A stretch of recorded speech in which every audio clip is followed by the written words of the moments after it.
dah dipikir-pikir batak urang mah entong make jeung meta doa ti nu jauh nu dijugjug nu anggang kudu diteang koreh ke nu deket wae saha eta indung jeung bapak urang tak kadu minta doa secara kasasaha ka indung we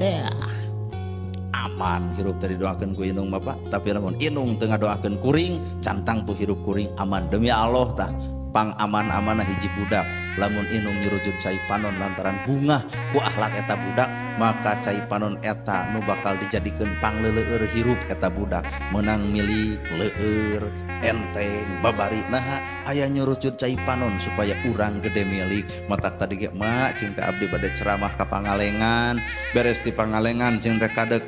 kabayongbong meureun maneh teh cenah capek lumayan digabrug eta ku pun biang heukeun bae cenah capek gada geus tadi takdir maneh ngan ku mah didoakeun sing hasil